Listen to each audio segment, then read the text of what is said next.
Welcome to our Christmas edition of This Week in Missouri Politics, and we are very happy to be joined by the Secretary of State-elect, no stranger to our viewers on This Week in Missouri Politics. Welcome and Merry Christmas, Secretary-elect Ashcroft. Yes, Merry Christmas. Thanks for having me. So the campaign wrapped up, huge win for you. Give me your thoughts on why you had the margin that you won by. I think, what I hope is that this was an election where the people stood up and said, we're tired of government officials, of politicians saying one thing and doing another. Yeah. I hope this was the election season of holding our government officials accountable, and I hope that'll continue in 4 years. They wanted someone that would say and do what they said. So I saw that the top of your tickets for President-elect Trump. Could you have ever thought it would be that big of a wave?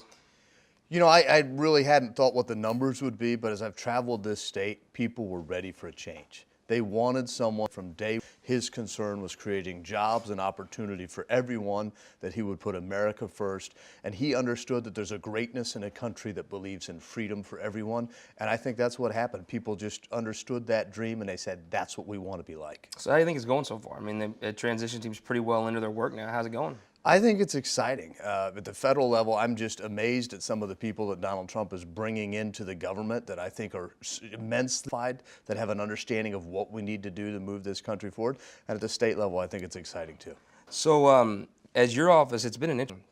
You get elected in November. Your predecessor, Jason Kander's there. There's been a ton of initiative petitions filed, maybe highlighted by the Right to Work petition.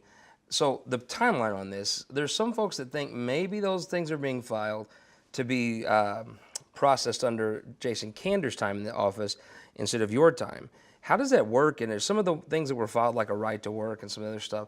Will you have a hand in crafting those, or will that work be done prior to your getting in? Well, I hope that's not why it was done, because we need elections where everyone is treated equally and fairly. It shouldn't matter whether or not it's a Jay Ashcroft or a Jason Kander that's in that office. Those ballot summaries, those ballot titles, they should be simple, correct, and complete so that everybody knows what they're voting on. With regard to the process, there are several steps that are involved in that, and statutorily there are date ranges and days allowed for each of those steps. The ones that were filed earlier in November, those will be out of the office before I take office on the 9th. But ones that are being filed now, they'll come out of the office when I'm there, probably the first week and a half that I'm in the office. So I think it's a thing. Jason Kander, a very, very proud liberal. You're a very, very proud conservative. How do you keep your personal feelings? I mean, you've spoke openly, your thoughts, pretty most of these issues. How do you go about keeping your own opinions out of crafting that language? I think that'd be a very hard thing to do. You know, I think it's a really easy thing to do. It's what we expect judges to do. Not to make the law based on what they want, but just to tell you what that law says, to use their legal training. I think it helps to be an engineer and an attorney with that legal training.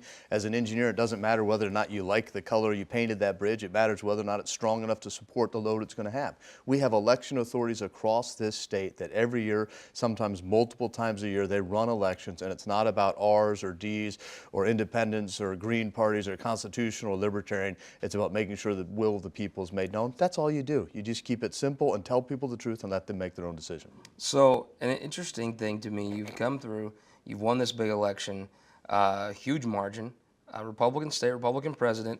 There's a U.S. Senate race that's open in 2 years. And I on most other TV shows, 2018, our viewers would probably be interested already. You'd be one of the top contenders for that seat. Have you given it any thought at all? You know, it's kind of you to say, but I really have, I want to focus on being the best Secretary of State I can be. I think it's vitally important that we have elections that are run correctly, that we create a great environment for businesses and job growth in this state, and that's really what I'm focused on. So that's not. That's I was elected to be Secretary of State, and I'm doing my best to be the best Secretary of State I can be. So before we take office, we have Christmas, my personal favorite holiday outside opening day. What's the Ashcroft family do for Christmas? Well, we're going to go down to see my in-laws in a couple of days, so my kids get to see that side of the family. And then my parents have a house they built out in Colorado a couple of years ago, so we're going out there to go ski. Where are the in-laws? My in-laws are down in West Plains, Missouri, Howell County. Nice, the Zizzers. Yes. Awesome. We always have to have a shout out to Sean Rhodes when we talk about West Plains. There you go. I mean, one last thing. I think it struck a lot of people that know you what a real family guy you are, and how your faith's very important. And this being that time of year, what's one thing that you're thankful for the Ashcroft household? You know, probably the thing I'm most thankful for with the election being over is that I get to spend more time with my family. I get to spend more time with my kids. People don't always think about the sacrifice. vilifying even liberal politicians. It's not an easy lifestyle to serve. Well, my 10-year-old, and he's a wonderful 10-year-old, David, but he kept track of every Got some night opinions.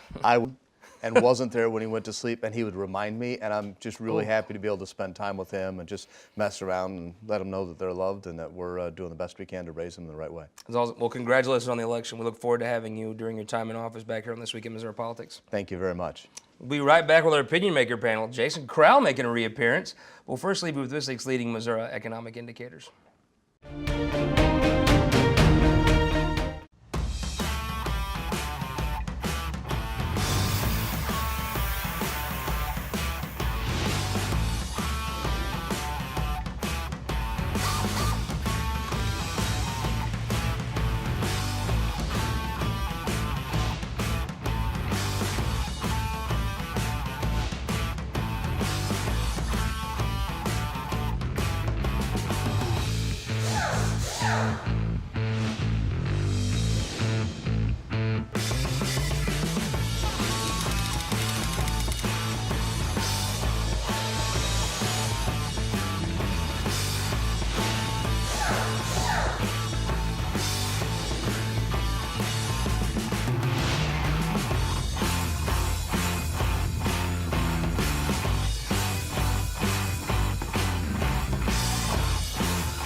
For more than a century, the St. Louis Carpenters Union has shaped our communities.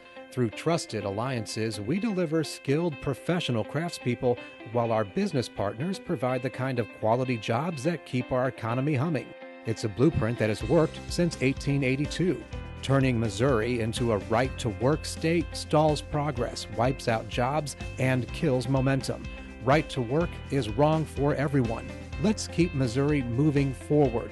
Visit carpdc.org to learn more. All across Missouri, our new car and truck dealers are building strong local economies. When you buy a car or truck in Missouri, you're helping to support over 20,000 Missouri families who rely on the auto industry for good-paying local jobs. You're also helping fund our communities, schools, first responders, and our roads because dealers generate millions of dollars in tax revenue. Missouri's automobile dealers have been the foundation of our communities for generations and for generations to come. The Missouri Automobile Dealers Association, the heart of Missouri. St. Louis is a special place. This is home. And we're more than a community. We're a family. We value hard work. We sacrifice. And even in tough times, we don't run. We work together. Except if you're Stan Kroenke, a Walmart billionaire. He took our Rams to Los Angeles. We just didn't lose a football team. We lost good jobs. He hurt our economy, our families. He turned his back on us, our values, our town. And for what? So he can make millions more? Well, we may not have our Rams, but this football Sunday, we can all send Stan and Walmart a message. Shop local, not Walmart. Shop Dearborn. Shop Schnucks. Shop and save. Stand up for community. Put our family first because Kroenke may have taken our team, But they'll never take away who we are.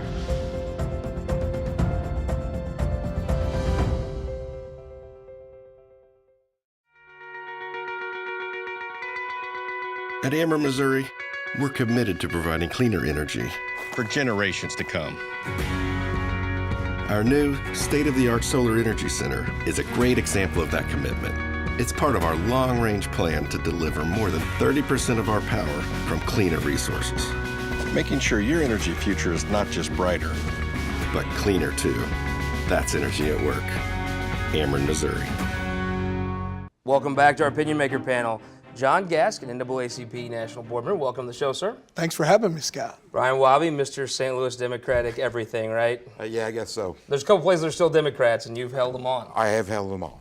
Becky Lohman, a lobbyist with Catalyst and the host of the hashtag MoLedge podcast.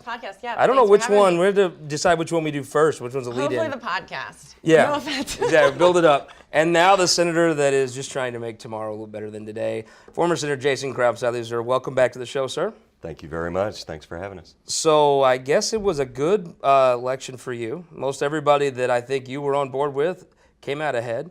The one thing I think has been interesting during the transition is the absolute freak out. People look to everybody. You told me one time you have one election, everybody looks to the next one. Well, you normally have a bad election in the mid-year of a president. The media is freaking out. I literally saw a video today of like some D-level celebrities begging Republican electors to vote against Trump. The freak out helps him, right?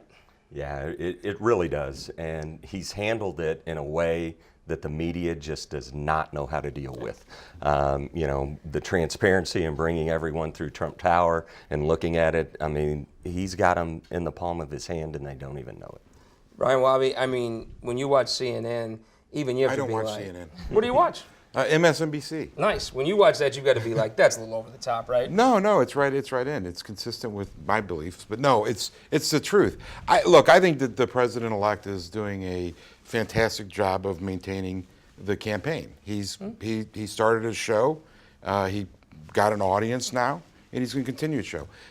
The job of running the country is a completely different job, and I think I've not been, and I'm not, holding up hope that he's going to be a fantastic president. I'm just hoping that he doesn't destroy too much stuff along the way. I got to tell you, some of his picks for his cabinet posts are kind of scary.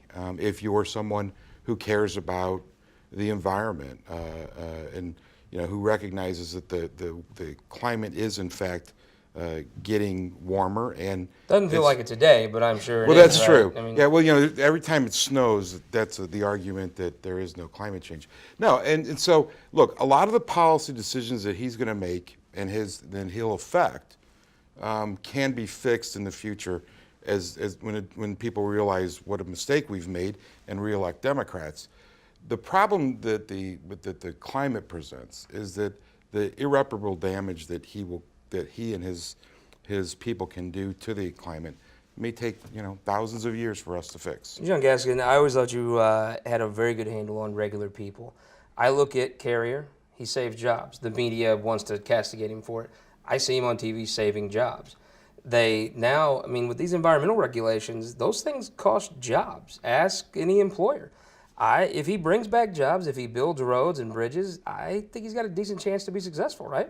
Sure. Well, we've got folks at the NAACP and other groups that are really taking a step back and taking a look at what really happened this election.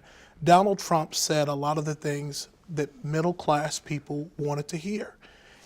What kind of plan he has remains to be seen, but the bottom line is, whatever it is that Donald Trump has done is something that Democrats need to regroup and figure out what it is we can do to get our electorate back. Folks in labor, he got 18% of African American men. That's a real question the NAACP is looking internally to find out. But most of all, he's talking about jobs. The reality is, people in the middle class don't care if you're a Democrat. They don't care if you're a Republican. They care about making college more affordable for their kids. They care about jobs being right here in their communities. And most of all, they care about economic empowerment. And Donald Trump has talked about that, and he won the amount of states that he needed to win the election. And so now what it is we need to do as Democrats is circle the wagons, regroup, and find out what it is that we need to do so we can take back some seats here in Missouri. Becky, I saw this video with Martin Sheen and some other D-list people after Martin Sheen telling Republicans, we respect you and we want you to not vote for him. I'm like, you're making fools of yourselves. I mean, are you that detached from reality? Well, I think that's one of the reasons Hillary Clinton lost. It's a one-trick pony. And I think they respect you until they don't. We respect you now, but then two days later, we think you're a terrible person because you support X, Y, and Z. So I think that on both sides was sort of a laughable shot for them. I think there's a group of Americans that they're not racist, homophobic, sexist, awful people. They just want better jobs, and they think maybe a conservative way is the way to get them, so they vote that way. And then they hear the media and these celebrities are out trying to make them awful people for their votes when their votes are about making their lives better. Right, and it's really alienated people from the Democratic Party, I think, when you are going around and if you make one misstep or you tweet something that's a little socially insensitive, then all of a sudden you're this terrible person, whereas we're all humans, we say things that are inappropriate, perhaps behind closed doors, perhaps not. So I think that's something that you have to address. But how many little things do we say or tweet? I mean, at some point, we've sort of got a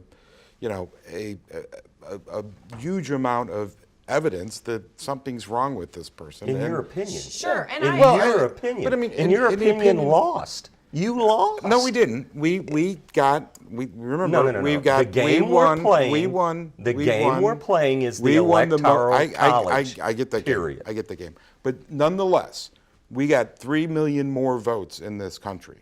3 million more Americans. Now you're rounding up. All right. His agenda is not a mandate. And I think this is the largest electoral college win. It is the largest win. They broke the blue wall. You lost. You guys, and this is why individuals 77,000 votes in listen Michigan, Wisconsin, and Ohio, or and the Pennsylvania. same numbers could be attributed if on they the flip. McCain loss, the shoulda, coulda, wouldas. Could No, have look, been done I- in you McCain, John- in Romney, and all the others. John Gates, you had an interesting point yourself about what people are doing to look forward. I don't know that relitigating the rules is the way to look forward, right? I mean, Well, the bottom line is this. The Electoral College needs to be changed. It's an antiquated system. I think we all at the table agree with that. No, had the Democrats won, we probably wouldn't be saying anything either.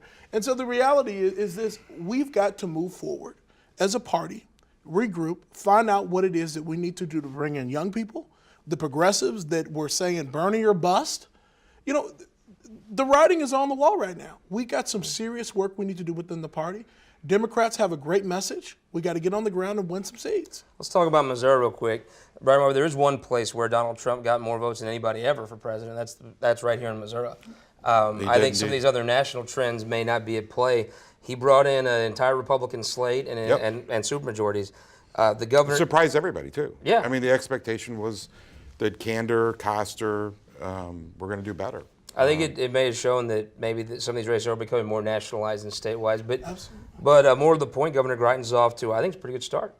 Governor-elect Greitens is doing what he should be doing. He's trying to broaden out his. He didn't have a grasp of the party when he started. He had a bloody primary. He brought people together. He continued to do that, and he's got to do that across the state. I mean, it's not about the campaign now. Now it's about governing. And I think he's going to be the governor of the state of Missouri, but I think his biggest problem is going to be the governor of the state legislature. Trying to keep those folks at bay is going to be his biggest. Jason Crow, you had a front row seat the last time the Republicans had both branches of government and the governorship. You passed a lot of laws. You moved the state forward in a lot of different directions. Then you turned on each other. What does Governor Greitens do not to vote? That's not what happened. I was there. I like to hear everyone that's never held elective office and served in the legislature. I never turned on Matt Blunt. We never turned on each other. Everyone is going to have different ideas of priorities and how things go. But it was a well-run, very cooperative, very talking and collaborative effort where state government was there. The issues There's going to be tension between House and Senate. There's going to be tension between the governor's office and the legislature. I mean, when they're all in the same less party, tension it becomes a that's little more. sitting here on this table. I mean, we've got the deniers. I was in a couple meetings and I don't know about that. We got the deniers over here. I mean, listen, I love the appointments that Trump's doing. My opinion, and the vast majority of Missourians, is we're undoing 8 years of devastation to not only this country, but this state in particular. So like the 19 million people who have health care, we got to throw them out? Absolute devastation that Obama did. Devastation. Absolute devastation. And it doesn't matter how many times you call me a deplorable. I didn't call you or, deplorable. Or anything else, or your party I'll call you tries Republican. to. I call you my friend from and I call you my Southeast friend from the north. But many of us are really excited about these changes. And elections have consequences, and we're so glad that they do. I want to, while you're on here, I want to move. I know that you're somebody that supports Eric Greitens. You're somebody that has the ear of not only him but a lot of people around him. The transition. How's it going? What's your opinion on it? And what does he do as governor to keep the party united? I think the transition is moving in a direction that is awesome. I've actually served in the General Assembly with 4 governors. Had Roger Wilson, had Bob Holden, I had Matt Blunt, and I had Jay Nixon. Eric Greitens has spent more time communicating with the legislature than all of those governors combined. And he's not even governor yet. He's met with the leaders of both parties. He continues to invite people, senators and representatives, to his transition to get their input and their contact, not only on what policies and procedures they have in place, the outreach that he has done within the Nixon administration trying to get a handle of this budget, to deal with those things. And quite honestly, Governor Nixon, I'll give him a lot of props for opening up his people. I served with the Governor Holden that put gag orders on a Republican legislature that took over the General Assembly and ordered his department directors not to talk to us when we were crafting budgets. So I think Eric Greitens deserves a lot of credit. He's named Todd Graves as the new party chair. Excellent pick, outstanding pick. And I'm really excited about the future. You talked to a lot of us in the General Assembly. I talked to a Democratic senator 2 nights ago. The governor had called. He was pretty excited about the relationship he thought he was going to have. Yeah, I think Governor Greitens is doing a good job pulling his transition team together. I think what will be important is he's primed to have a strong first year. I think everybody is very excited about the priorities that are going to be passed, but looking beyond that, looking to your reelection in year 4, what are you going to bring a tax cut after we can kind of get through our budget woes? So beyond what this first year looks like, he needs to be discussing long-term plans as well. What do you think success looks like for Eric Greitens? I think figuring out the budget. I mean, the budget's a problem. It's going to be a problem. Structurally, we've got to change things. I think we've got to invest in parts of the state that generate growth, where you can actually see growth quickly, where velocity happens. That's the metropolitan areas. And the governor-elect did not win Jefferson County or Jackson County, St. Louis County, and the city of St. Louis.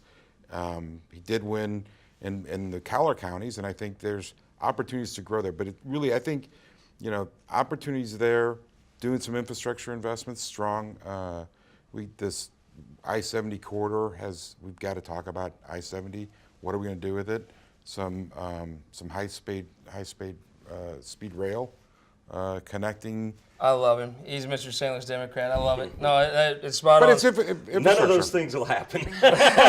Well, right, and the state will well, continue to suffer. No, the state won't continue to suffer. They will. Listen, we'll all be paying for your stuff, what you need down there. You had a Democratic governor. And a legislature that stopped you had a everything. Democratic president, and all of the legislatures who checks fought- that dropped off didn't change anything. legislatures- And I understand he didn't win the city of St. Louis and Jackson County, but he won where everyone lives that works in the city in Jackson County. I mean, they commute into the city. They don't all live in the city that work there.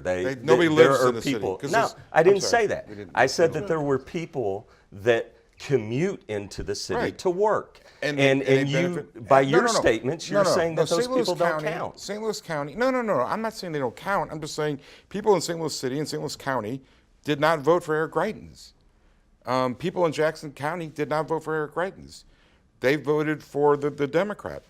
And that's where jobs are created. And jobs in metropolitan areas are the future. States are really, frankly, falling away in terms of how we govern ourselves. Right, that old song, a little bit country. Well, yeah, I mean, as somebody that goes to St. Louis, somebody that goes to St. Louis and lives in that state, I just resent you for all of that condescending arrogance. And I think that's what's really coming back to hit the Democratic Party. Continue, as a Republican, continue that thought process. Okay.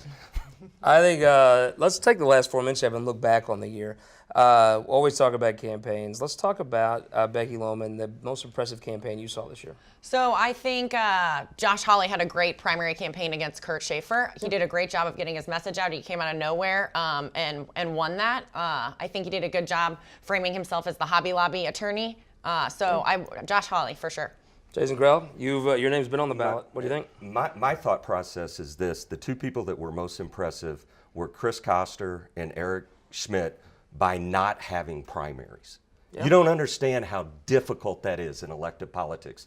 And the skill set that Chris Koster had to do to keep Claire McCaskill out of the race, the skill set that Eric Schmidt had to use to keep his primary clear, that really helped them in a general election. So my tip would be, hey, avoid having to run 2 elections in an election year. It's always easy if you only have to run 1. Brian Mobby, look at you as a campaign extraordinaire. What do you think? Jason Kander. Although he came up short, he outperformed the top of the ticket by 17 points. I mean, you go into a day before election and tell them they're going to spot you 2 touchdowns and a field goal. you feeling pretty good about that. His campaign was well organized, just hit on every cylinder. I think you'll see him again. And same way with Koster. I thought the Koster campaign was well run. Had the top of the ticket not performed as badly as it did, we're having a different discussion about governor. Most impressive campaign you saw? Chris Koster, by far. The outreach that he did in the African American community, bringing people together, big tent politics within the party, making it real clear that we have people within our party that like our guns and those that may not necessarily like abortion, and really working across the aisle and working with the African American community. I was quite impressed. I thought the realtors and their amendment was an outstanding campaign. It's always good to be against taxes. There you go. It's pretty easy. But Trump should get credit. He beat Missouri like Phelps beats the world. It was unbelievable. Let me give you a couple that were against votes. the grain, though. Scott Sifton, every commercial he was sitting with Cobbs. Scott Sifton knew his district. He knew where Trump was going to be. I thought Sifton ran a really good race. Rizzo's primary campaign, I mean, there were people that took real shots at Rizzo. He's going to be a senator now, really good primary campaign. And somebody that did get help from Trump, I thought Caleb Rowden. I mean, that was an outstanding race. I think that even up to Election Day, there's a lot of folks that thought Caleb would come up short in that race. He ended up winning. I was impressed by his tenacity to find one issue and dig in on it. Sure. And not the easiest area to win in. So No, absolutely. I live Yeah. in Boone County, so I saw the ads. They were running against each other, and he hit Weber consistently with the same message of missing those votes, and I think that's what resonated with the voting public. Shout out to And Ratliff and Dickhouse. It didn't hurt that Cooper County was like, 75% Trump. I think that everybody knew that, absolutely. but I think that even so, shout out to Ratliff, Scott Dickhouse. They did a good job running that race, and I think that if they had not ran the race they run when Trump took off, they still would have lost. I mean, Rizzo was able to overcome that by his hard work. Let's take the last 45 seconds. Christmas time, we're all here, our urban friends, our rural friends. Something you're thankful for, Becky Lohman? I am thankful for my dad. He just had surgery today, and he came out healthy, and he's on his way to recovery. Yeah. Outstanding. Senator Crowell? I'm just thankful to be here and with my wife and my family. This is a special time of year. Merry Christmas to everyone, and I hope you have the same wonderful holiday season that I'm looking forward to. John Gaskin? Thankful for my family, but most of all, I'm thankful for so many people in the Nixon administration and so many statewide who have dedicated so much service and dedication to the state of Missouri. Brian? I'm just happy to be here. Nice. We are thankful for a bunch of things. I'm also thankful for my fantasy football team that destroyed a certain Jeff County in last week. They were my family. Thankful for Tom Tipton at ABC, Mike Wayne, Kansas City, and very thankful for all of you for watching This Week in Missouri Politics. We will be back in January with Senator McCaskill. We'll see you then. Merry Christmas. Merry Christmas.